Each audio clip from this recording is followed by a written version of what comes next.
Barra de Opinión presenta.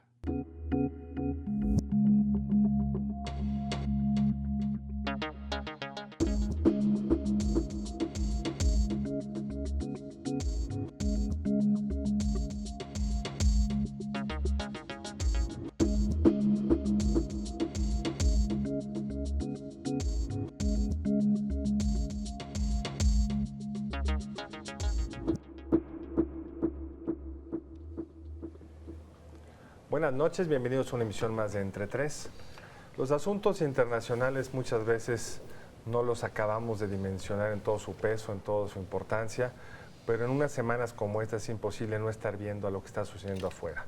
Por supuesto, el Medio Oriente, con estos procesos tan rápidos de cambio, algunos exitosos como en Egipto y en Túnez hasta ahora, otros mucho más complicados como Libia, donde las cosas están empantanadas, si no es que Gaddafi está retomando la iniciativa. Pero además hemos tenido una semana complicadísima, un fin de semana muy complicado, con los tristes, complicados sucesos en Japón.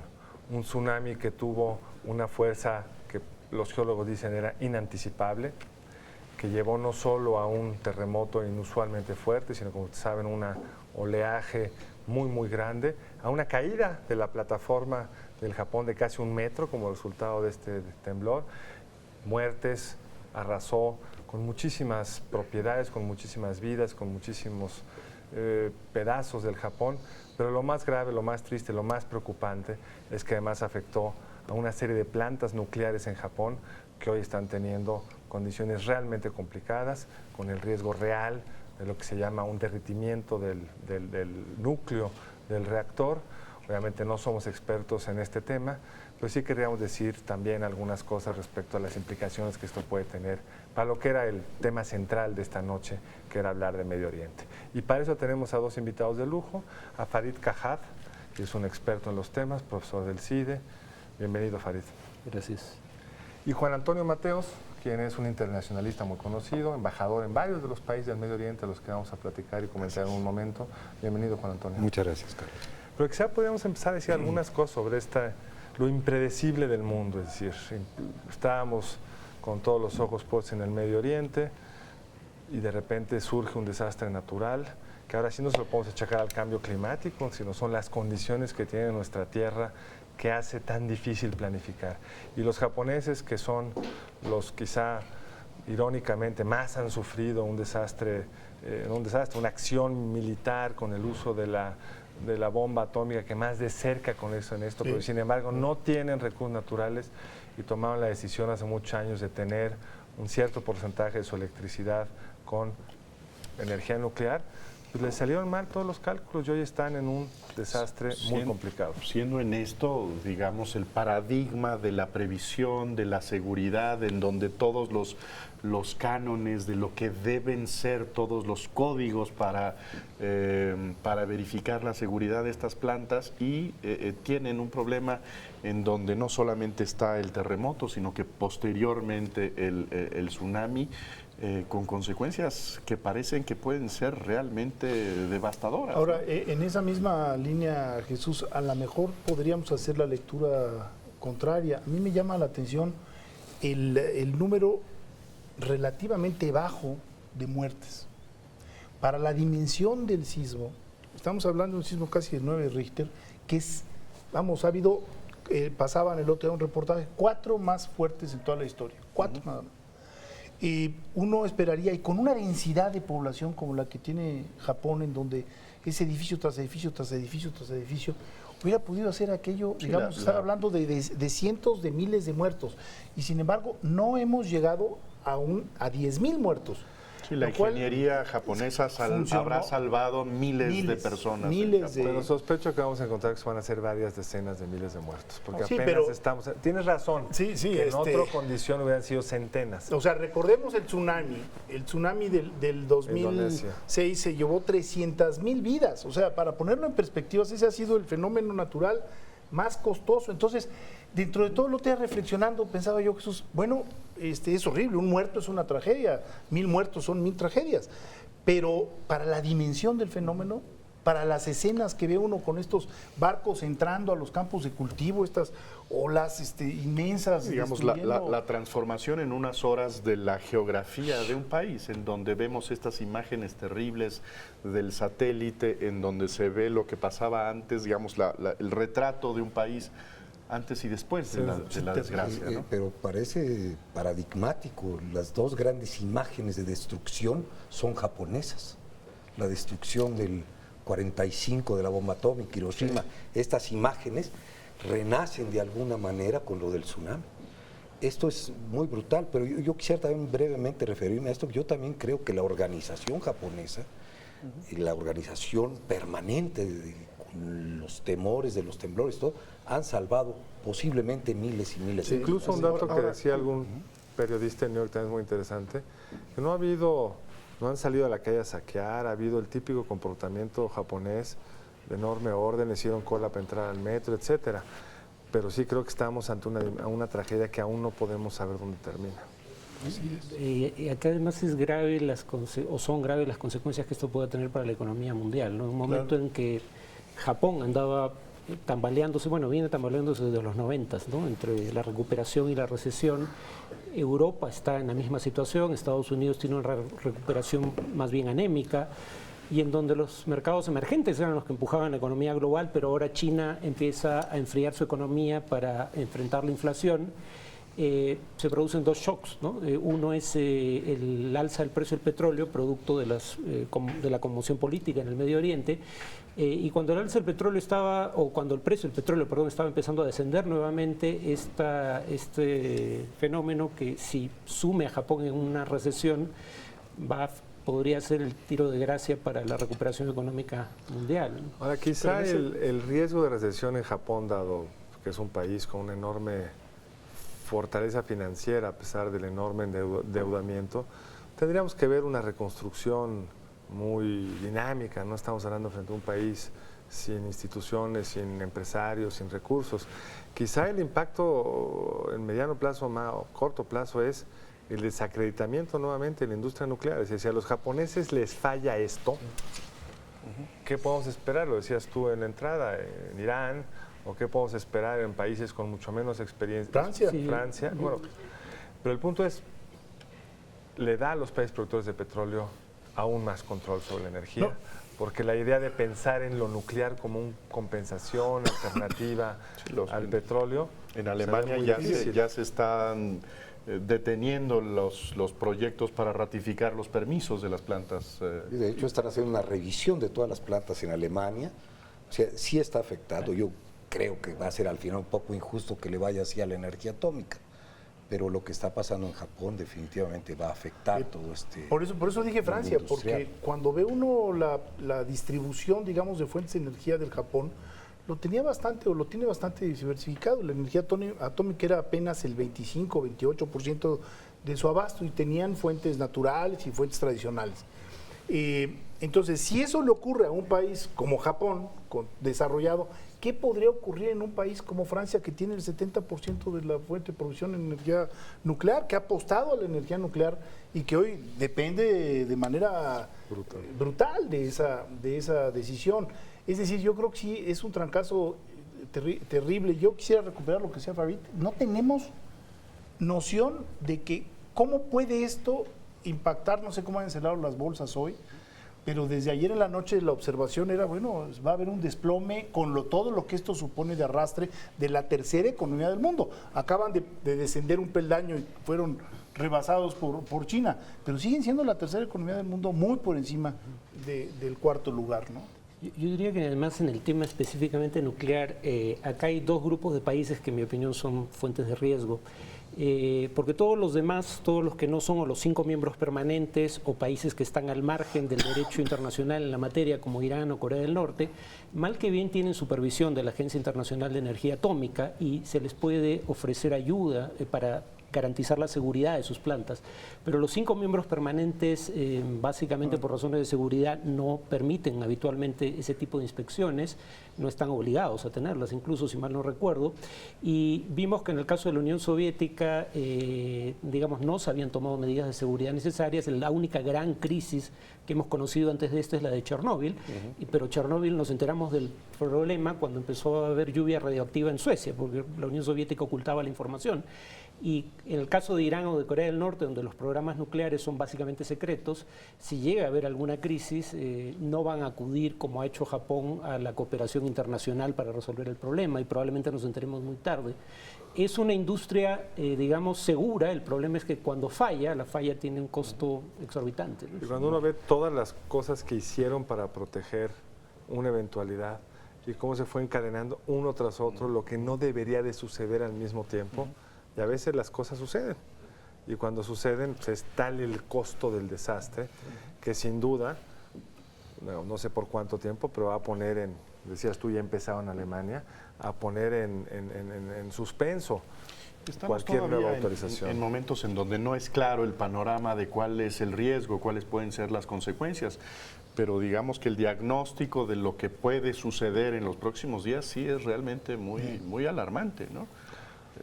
Ahora, quizá podríamos, digamos, es un tema que habría que ir viendo cómo se desarrolla, pero tiene un impacto en el tema para el que fuimos convocados, que los convocamos en esta reunión, que es el explosivo Medio Oriente. Lo que parecía una zona, decías tú todavía en una entrevista de radio, el año pasado pues, no estabas hablando de revuelta, estabas hablando de elecciones, las elecciones fraudulentas en Egipto, pero parecía un territorio más o menos estable y de repente una chispa desató una serie de contagios y hoy estamos frente a una enorme incertidumbre en los países en los cuales ya se fue el gobierno dictatorial de muchas décadas, que son Egipto y Túnez, una enorme incertidumbre en Libia, donde dijo yo no me voy, y para que haya una transición pacífica se necesita que el dictador esté dispuesto a seguir, digamos, un cierto respeto de sus ciudadanos, que claramente no está sucediendo en Libia, donde estamos viendo este día una ocupación, una entrada, digamos, a petición de la Asociación de Países del Golfo por parte de Arabia Saudita, encabezada por Arabia Saudita, a Bahrein, donde también habría una revuelta. Estamos todavía en medio de una enorme inestabilidad en la zona,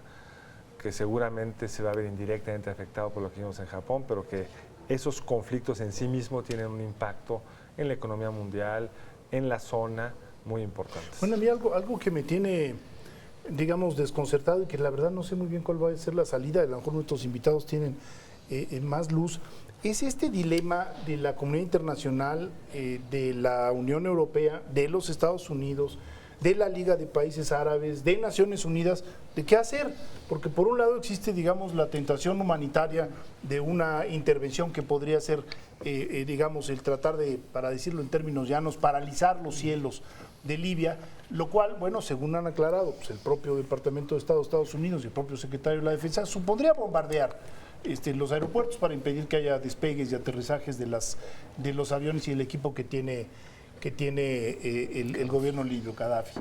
Y esto podría frenar el horror de los bombardeos, de los cuales tenemos registros parciales, porque también hay información muy controlada. Sin embargo, los Estados Unidos han jugado un papel mucho más reticente, más cuidadoso, lo cual por un lado es una buena noticia, pero buena noticia que es producto de dos intervenciones, o sea, Afganistán e Irak. Entonces, ¿hasta dónde esta reticencia? Pues lo que está permitiendo también es que Gaddafi pues se sienta de alguna manera enseñoreado, en que no tenga limitación. Y después del papel dividido del Consejo de Seguridad de Naciones Unidas, en donde Rusia y China pues tampoco quieren, por todas las razones, digamos, de conquista imperial que esto podría suponer en un área cargada de petróleo.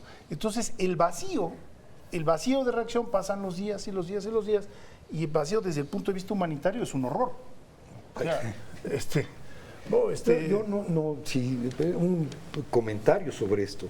Sí, que bueno, aquí la comunidad internacional, que se reduce a unos cuantos países, ¿no? Que esta es la comunidad internacional, los demás no somos la comunidad internacional, no tenemos peso en las decisiones que se toman sobre esto.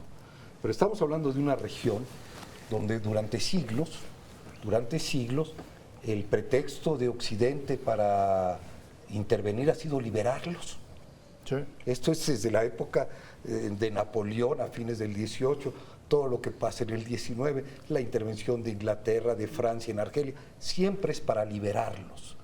Entonces, allí hay que tomarlo esto con cierto cuidado. Están pasando cosas, en efecto, en Libia, lo que no quiere decir que haya habido mucho éxito o en Túnez o en Egipto, donde en Egipto concretamente hubo un golpe de Estado, que es lo que sucedió. Entonces, hay que matizarlo, y tal vez lo único que yo diría ahorita es que en este contexto lo único cierto, si existe en esa región del mundo, es la incertidumbre durante mucho tiempo, ¿no? Es precisamente la incertidumbre, pero que hay que manejar con muchísimo cuidado las posibilidades de una intervención de Occidente. Yo creo que Estados Unidos, por primera vez, está actuando con prudencia y con inteligencia. Está tratando de, primero, adquirir un cierto apoyo internacional, cierta legitimidad. Ya le pasó en Irak, les quieren que les pasen en otras partes, bueno, cierta legitimidad, pero incluso con esa legitimidad tienen miedo de iniciar una aventura militar que puede acabar en un desastre para el Occidente. Yo simplemente mencionaría esto. Bueno, queda claro que yo no digo que esté a favor, nada más digo que entiendo que hay un reajuste y que estamos todos frente a frente a un escenario muy diferente de lo que hubiéramos supuesto hace 10 años. O veamos cómo fue la invasión de Irak con el joven Bush, ¿no? Fue un tratamiento incluso de un despectivo hacia Naciones Unidas brutal, y ahora lo que hay es un vacío. Y a lo mejor puede ser un avance en el respeto a estas naciones. Pero ahora, quizá, Federico, lo que sería bueno, además de ver estas reacciones, es tratar de que nos ayudaran ustedes a entender qué es lo que está pasando, cómo podemos descifrar lo que sucede en estos países, qué es lo que está pasando en Egipto después de la caída de Mubarak, qué está pasando dramáticamente en Libia, y creo que podríamos hacerlo esto en unos minutos que regresemos con ustedes.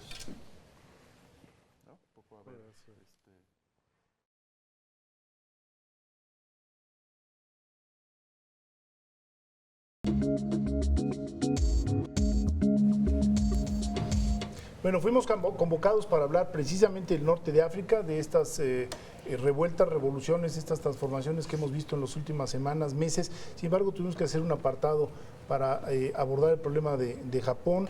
Y ahora regresamos al tema, y quizá lo conveniente sería, Farid, si empezamos a hacer un recuento de las distintas modalidades y las distintas características, porque hay enormes diferencias en lo que hemos visto en las últimas semanas, ¿no? Sí, pero yo diría que hay algunos elementos en común en el mundo árabe en particular.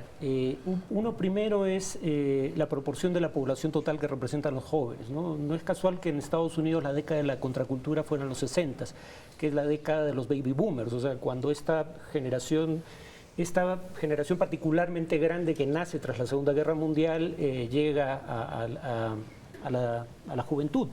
Los jóvenes pues tienen menos compromisos con el statu quo porque no tienen todavía una profesión o un estatus social que mantener, no tienen una familia, pero además sí, como en el caso del Medio Oriente, 60% de la población o más tiene menos de 30 años y no tienen posibilidades, tienen educación, pero no posibilidades de trabajo, y además un autoritarismo político que no le da canales legítimos de expresión al descontento social, es relativamente plausible pensar que puede ocurrir algo como esto. Fareed Zakaria en la revista Time daba un dato que es interesante: del 1970 al 2007, en 80% de los conflictos armados en el mundo, una constante era en ese 80% de casos que la población tenía un 60% 30 años o menos. Jóvenes en un contexto autoritario. Hay un detonante más de corto plazo que tiene que ver con el precio de los alimentos. No es casual que esto ocurra en el norte de África, que contiene el desierto más grande del mundo, ¿no?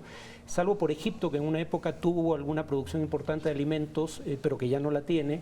Todos son países que importan más de la mitad del consumo de alimentos de su población. Si los precios suben 60%, por ejemplo en el caso del trigo en un año, y la familia media en Egipto gasta 40% de su ingreso en alimentos, pues el efecto sobre la economía familiar es devastador, ¿no? Entonces yo diría que esos son factores comunes a todo el mundo árabe. más el tema de los medios. Yo no hablaría de las redes sociales únicamente, creo que es las sinergias entre medios, ¿no? Porque Al Jazeera recogía las convocatorias de Facebook y las rebotaba a todo el mundo árabe, y Al Jazeera es un medio que transmitía hasta hace poco solamente en árabe. O sea, este es un fenómeno fundamentalmente panárabe. ¿Y cuáles, son las particularidades? Tú conoces bien Egipto, decías golpe de Estado. O sea, ahí no se liberaron, nada más cambiaron de dueño. Bueno, yo creo que un poco para abundar en estos aspectos generales, hay tres características de estos movimientos. No fueron nacionalistas, no fueron antiimperialistas o anti-Israel y no tuvieron un carácter religioso. Sí, yo creo que son tres elementos que también son comunes a todos ellos, aunque en el fondo, que eso lo veremos en su momento, sí hay un sustrato importantísimo, religioso sobre todo, y cultural, que es el Islam. Pero ese si existe, se ha mantenido muy oculto. No hay una visibilidad de símbolos religiosos, liderazgos religiosos que hubieran aparecido. Pero es una hasta cosa este momento. inteligente. Parece un movimiento muy secular, ¿no? Hasta ahora, por eso digo, no existe este elemento. Pero si uno ve con cierto cuidado, tanto en Túnez como en Egipto, y ahora está surgiendo en Libia, hay una cuestión muy interesante. En el caso de Túnez, después de todo esto han legalizado lo que estaba ilegalizado, que era un partido islamista, junto con el Partido Comunista, eran los dos que estaban ilegalizados. Y lo primero que han dicho es que no presentarán candidatos a la elección presidencial. En el caso de Egipto, la Hermandad Musulmana dijo que no se presentarán un candidato a la presidencia, que no participarán en un gobierno de transición y que solo aceptarán un tercio de los puestos en el Parlamento. Es decir, pero sí están actuando, están diciendo, pero no son los líderes. Esto me parece importante subrayarlo.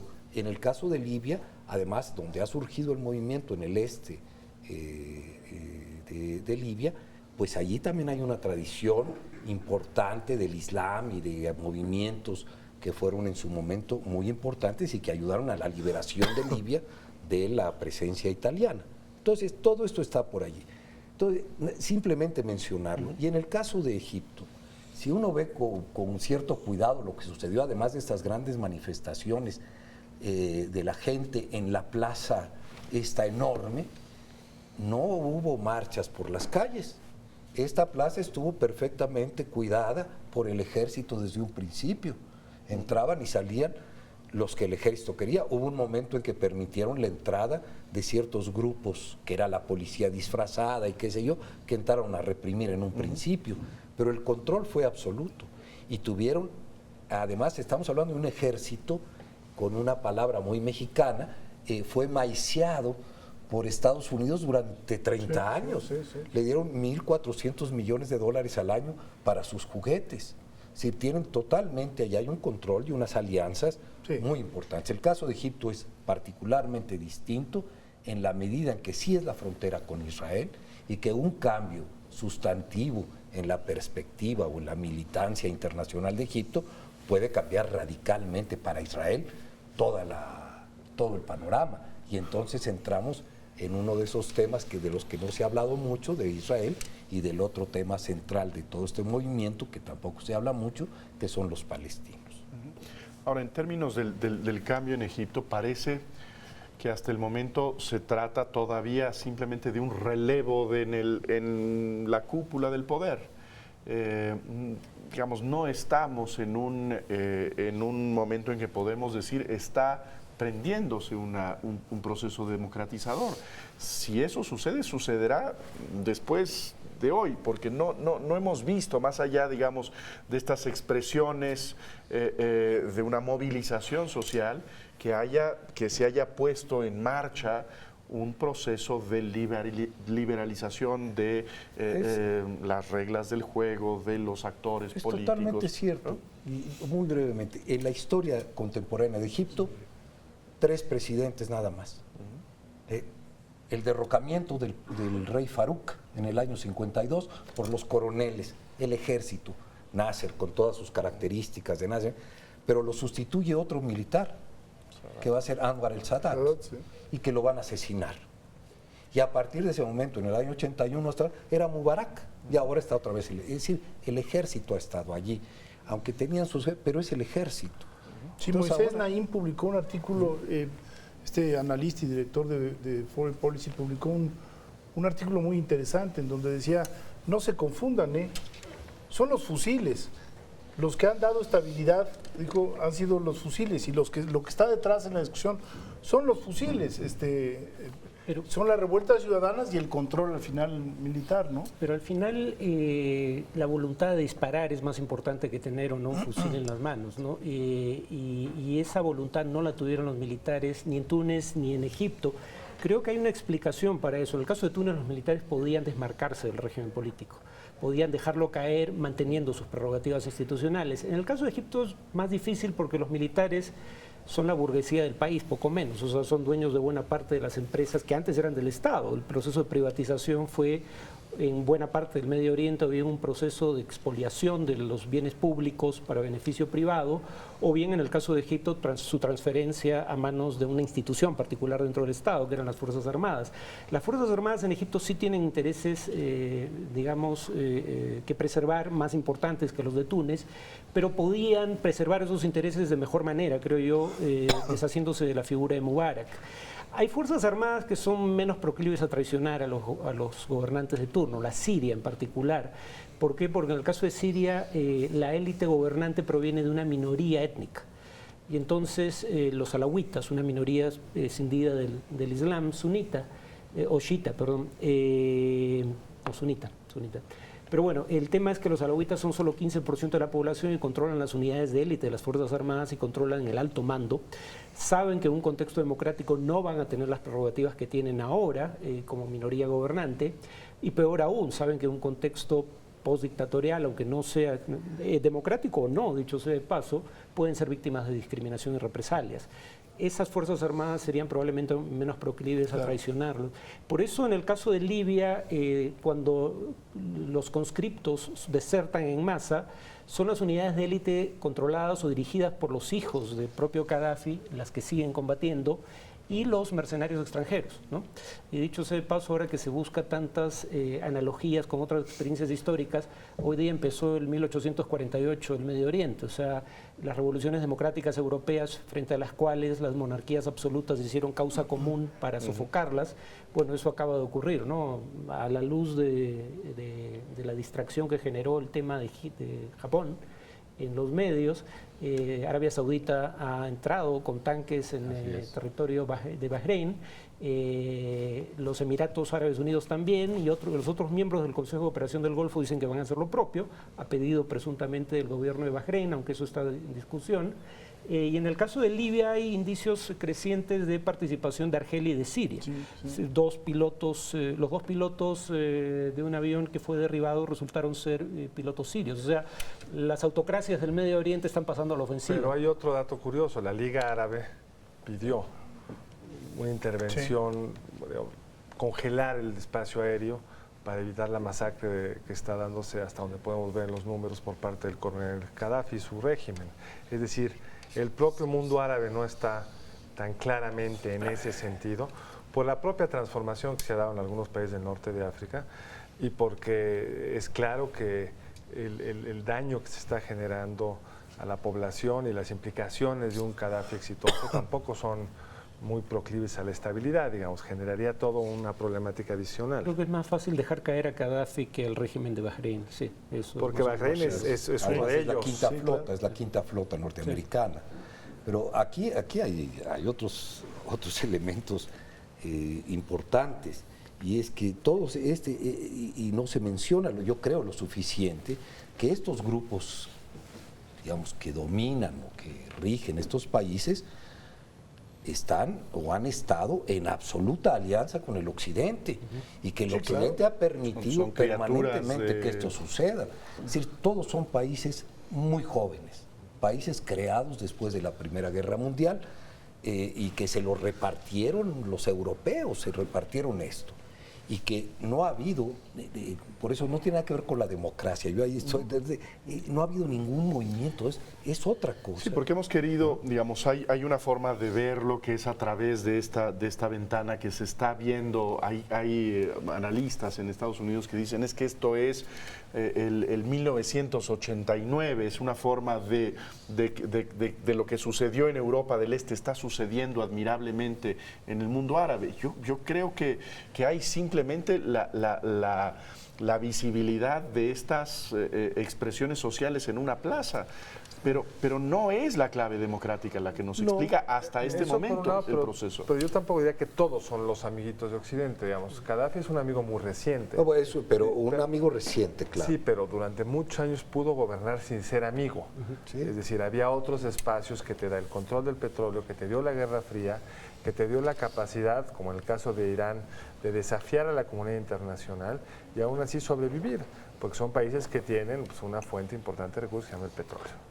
Este sobrevivió y sobrevivió con el ejército, porque él viene de un golpe militar. Gaddafi, no hay que olvidar, también es un coronel, y sabiendo que venía del ejército, llevó a cabo una política explícita de debilitamiento del ejército. El ejército libio no es un ejército fuerte.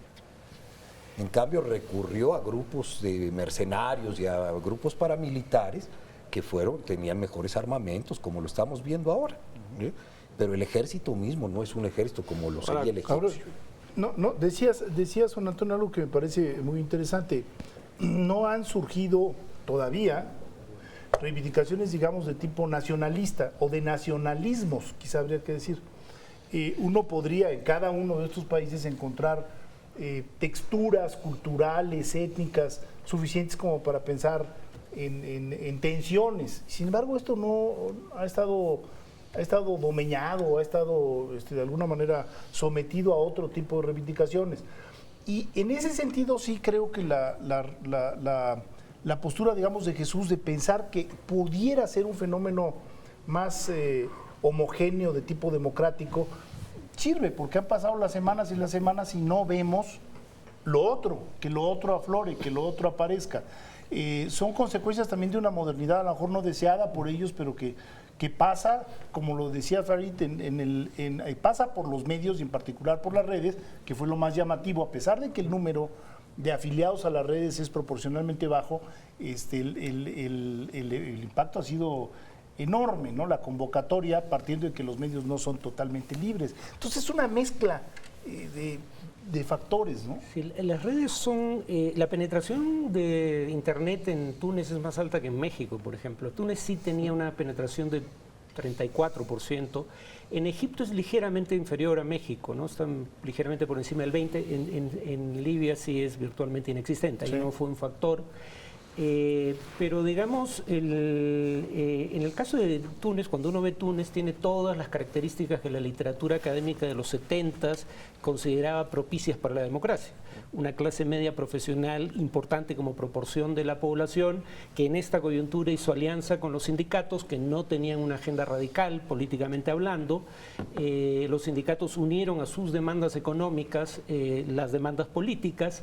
Una economía además con niveles de ingreso relativamente altos, una economía relativamente diversificada.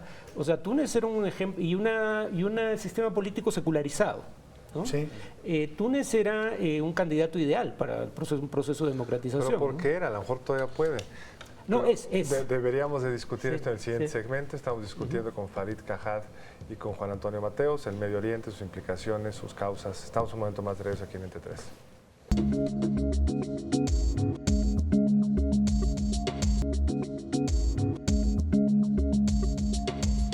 Bueno, estábamos hablando ahora de las revueltas en el mundo árabe y tratamos de entender cuál es su naturaleza. Y Farid, nos estabas comentando digamos, esta transformación demográfica que es crucial, la economía, el impacto que tiene, regímenes cerrados. Pero podemos encontrar que hay aquí una línea que vincule lo que está pasando con un proceso de democratización en esos países.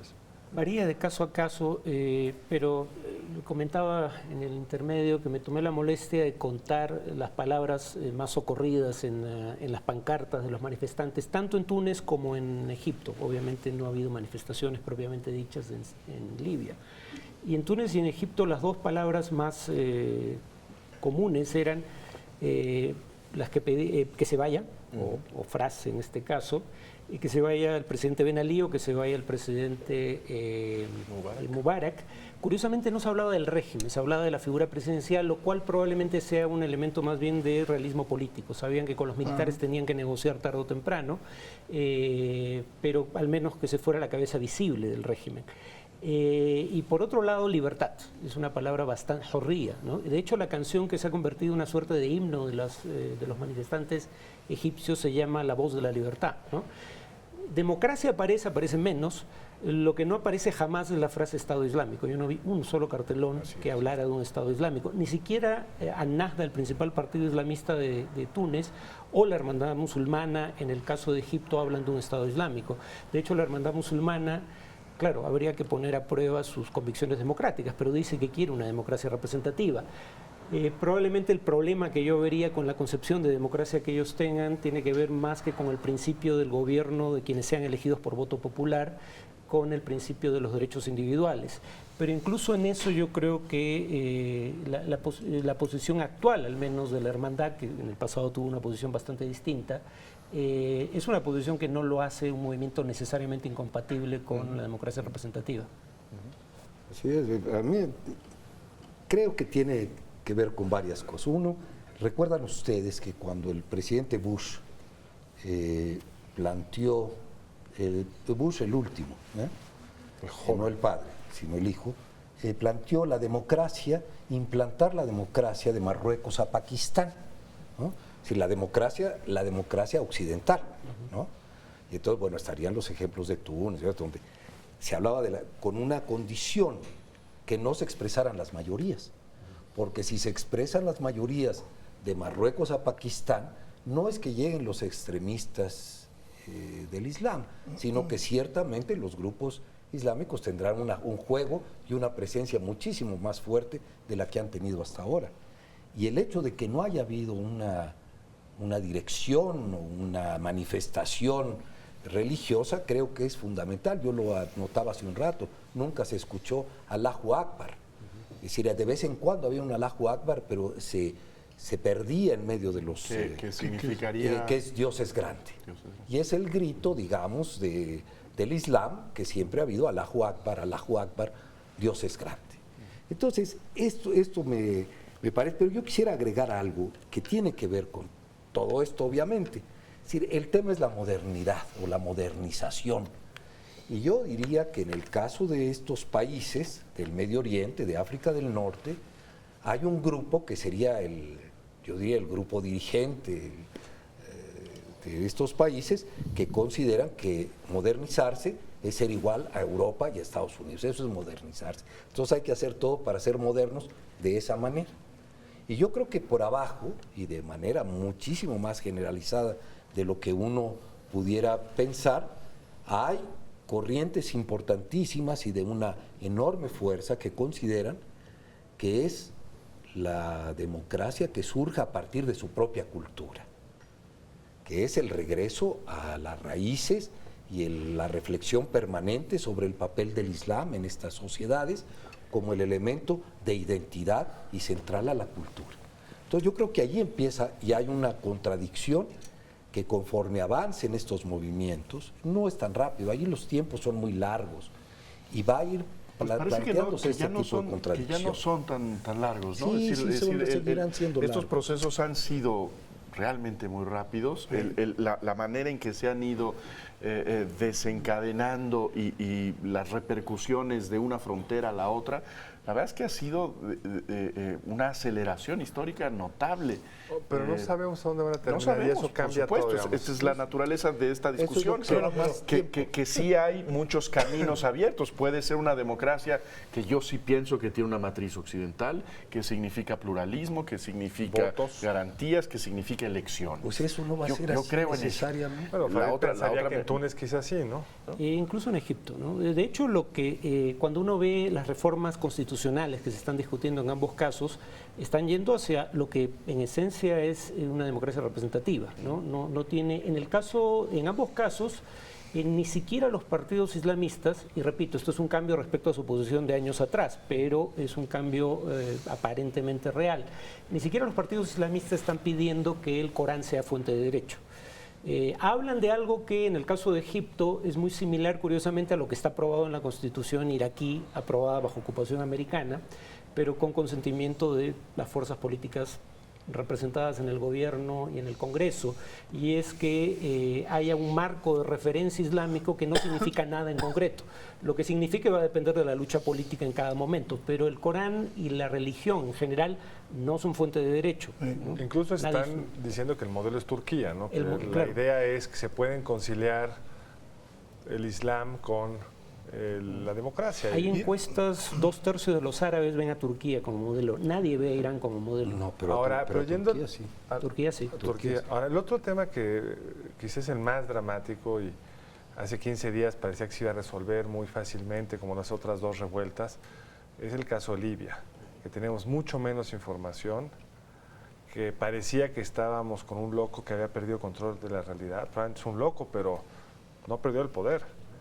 Incluso parecería hoy que sin algún tipo de intervención de Europa y de Estados Unidos, con algún tipo de apoyo de los países vecinos, la superioridad aérea del gobierno de Gaddafi le va a permitir recuperar lo que había perdido. Ya no estamos ante una inminente caída, sino al parecer una recuperación. Una recuperación con toda la violencia que implicaría si se consolida. Lo que anunció, ríos de sangre, ¿no? Ríos de sangre. Sí.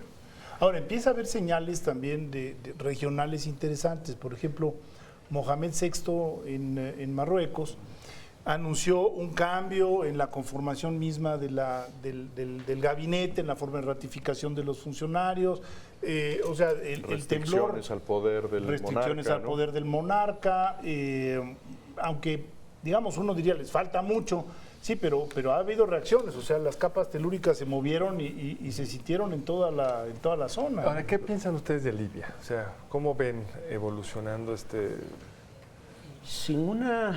a ver, absolutamente nadie en Libia pide tropas en el terreno. Eso está descartado por todos los bandos. Y nadie quisiera enviar tropas en este momento. O sea, eso está fuera de la agenda, ¿no? El tema de la zona de exclusión aérea tiene el problema obvio de que nadie sabe para cuándo se apruebe, si es que se llega a aprobar. Probablemente sea demasiado tarde si demora un par de semanas más. Pero tampoco hay garantía de que sea una solución. Cuando uno ve, por ejemplo, solo tenemos dos antecedentes, Irak y Bosnia. En el caso de Bosnia, los serbo-bosnios tenían monopolio aéreo, el monopolio de la Fuerza Aérea, como Gaddafi, y una amplia superioridad en tierra también. Entonces, cuando primero se declara un embargo a la venta de armas, lo cual es un error en mi opinión, porque es estabilizar la correlación de fuerzas que existe, que en esos casos favorecía a quienes perpetraban la mayoría de las masacres, ¿no? A los serbo-bosnios en Bosnia y a Gaddafi en Libia, ¿no? Pero en segundo lugar, cuando se crea la zona de exclusión aérea, Bosnia o los serbo-bosnios, perdón, ya no pueden utilizar su fuerza aérea, pero siguen utilizando su superioridad en tierra para perpetrar masacres. También se perpetran masacres contra los serbios, no digo que las masacres fueran en una sola dirección, pero los más fuertes perpetran la mayor parte de las masacres, básicamente, ¿no? Srebrenica, la más importante, la que más se recuerda, se produce durante la vigencia de la zona de exclusión aérea. Entonces, al final lo que termina haciendo la OTAN es ya atacar blancos serbios desde el aire, ¿no? En el caso de Libia, o bien van a tener que ir hasta ese punto, cosa que no quieren hacer, o la otra posibilidad es armar a los grupos insurgentes, que virtualmente en cualquier escenario representan algo mejor que Gaddafi. Bueno, es decir, sin dudarlo, la última afirmación, yo creo que, espero que se sigan aguantando de intervenir, que no intervengan. Yo creo que eso puede producir... ¿Por qué por la resulta, historia, digamos, porque la historia es horrible. Herético el Pues a tema? mí me parece que digamos, sí. cuando podemos estar contemplando un una masacre y un genocidio. Pero es que eso ¿Por también qué parece deberíamos un poco verlo? exagerado. ¿Por qué podríamos verlo, digamos, comiendo palomitas en la televisión? Bueno, primero me parece un poco exagerado decir el genocidio. No sabemos muy bien. Está habiendo cosas, efectivamente. No están jugando a las canicas, pero tampoco están jugando con resorteras ni de uno ni de otro lado. Ya hay una superioridad efectiva en el aire, ya ha habido estas cosas, pero tampoco sabemos muy ¿No bien. crees que si va ganando espacio, Gaddafi va a aniquilar a Pero es todos los que se problema, opusieron? ¿no? ¿Es Pues, problema de ellos? Pues sí. Bueno, ese es el punto. Eso no problema de ellos. Bueno, es que Yo creo que ese es un Ese es el argumento. punto. Sí, ¿no? Es decir, es un problema de los libios y por qué Europa y Estados Unidos van a decir por dónde hay que ir. Es decir, a mí me parece, a mí en lo personal, inaceptable cualquier elemento de intervención de un país en cualquier otro. contexto. Pero ya Pues hasta ahora no conozco otros uno contextos. puede estar o no de acuerdo, pero tiene uno que admitir que al fin y al cabo, digamos, el derecho de la era global es un derecho de alguna manera intervencionista. Es decir, Pues sí, la eso posibilidad de que Naciones Unidas, de que el Consejo de Seguridad decrete la necesidad de una acción de este tipo, pues nos habla de que existen los antecedentes y la legalidad para hacerlo. La creación de la Corte Penal Internacional, el Estatuto de Roma, pues es también un reconocimiento de globalidad de derechos Y de responsabilidad. y de responsabilidad compartida de las naciones. Es decir, uno podría argumentar aquí que en defensa de la soberanía de las naciones las intervenciones son horrendas, pero después de lo que hemos visto entre Tutsis y ¿cómo se llama? Y Tuts en África, lo que hemos visto recientemente En Sudán. resulta con que tiene hay una defensa también del lado humanitario que puede bloquear, digamos, las masacres. Yo no lo estoy solicitando, pidiendo o defendiendo para el caso de quién soy yo para hacerlo. Estoy describiendo una situación. Es La verdad. Corte Penal Internacional es, de alguna manera, el resultado más elaborado. No, es verdad, y no quisiera yo dejar una impresión incorrecta. Es decir, hay mecanismos internacionales, legales, para hacer eso. Sí. Yo cuando estoy diciendo hay una intervención, francamente, decir que pueda Europa, Sarkozy, decidir darle Que no sea armas. una intervención unilateral, diría. Claro. Hay mecanismos, Ese ya hay es- mecanismos. pero esa es otra discusión, ya no hay es dejarlo- mecanismos internacionales. Ya no es dejarlo a su suerte, sino es ver si se juntan las condiciones, porque la Liga Árabe ya lo pidió. Digamos, La yo Liga no, Árabe ya- no y sé el además- alcance de esa petición, pero parecería que hay ahí un contexto donde se empiezan a preocupar por el caos del vecino. Sí, ahí yo creo que frente a lo que dicen los neoconservadores de que esta es la reivindicación de la agenda democrática de Bush, yo creo que más bien todo lo contrario. Lo que deslegitimó las intervenciones humanitarias fue Irak. Claro. Porque yo sí creo que son legítimas bajo ciertas circunstancias y claro, bajo el derecho internacional solo el Consejo de Seguridad las puede aprobar. Creo que en eso hay acuerdo. En el caso de Libia, sin embargo, habría que tener en cuenta que Libia tampoco es un país que haya tenido tradición de respeto a la soberanía de terceros, ¿no? El régimen libio, quiero decir, o sea, desde que voló, empezando por la voladura de este avión sobre Lockerbie, un avión de pasajeros, pasando por su injerencia en la guerra civil de Sierra Leona, porque cuando se dice dejó de hacer lo que hacía cuando se le aplicaron sanciones, eso no es cierto, dejó de hacerlo contra objetivos occidentales, pero se siguió metiendo en las guerras del África subsahariana, en particular en Chad y en particular en Sierra Leona. O sea, este es un régimen que ha causado problemas a terceros violando el derecho internacional. Uno, y dos, todo parece indicar que Argelia y Siria están violando el embargo de armas decretado por el Consejo de Seguridad, ¿no? Entonces, digamos, no sería... quien rompió las reglas primero fue Gaddafi. Ahora, esto parece conducir, mientras no hay un acuerdo del Consejo, que parece no existir el acuerdo, ¿no? Un triunfo de Gaddafi sobre los insurgentes y muy posiblemente sí, sobre todo los militares que estén en todo eso, si los llegan a atrapar, obviamente serán pasados por las armas, ¿no? Esto... ¿Tú también lo ves así con mucho pesimismo? Gaddafi, yo no sé si esto sea ahora de Gaddafi o de uno de sus hijos, probablemente Saif el-Islam, que por algo estudió en London School of Economics, aparentemente compró el título, pero se está comportando de una manera brutalmente inteligente. Por un lado ofrece amnistía a los que se entreguen, pero por otro lado amenaza con el aniquilamiento absoluto a los que no lo hagan. Y ya vimos en Zawiya que habla en serio, ¿no? Entonces yo sí creo que el resultado de un triunfo militar de Gaddafi sería el aniquilamiento de todos aquellos que osaron levantarse en armas en su contra. Así es. Eso Bueno, sí. tenemos que despedir el programa. Juan Antonio Mateos, mil gracias. Muchas gracias. Farid Khan, qué gusto tenerte por acá, qué gusto tenerlos por acá. Ese es el panorama, ojalá ya hayan servido estos minutos para tratar, si no de aclarar, por lo menos de presentar la complejidad de lo que se está viviendo en el norte de África. Ojalá haya sido útil. Buenas noches, nos vemos la próxima.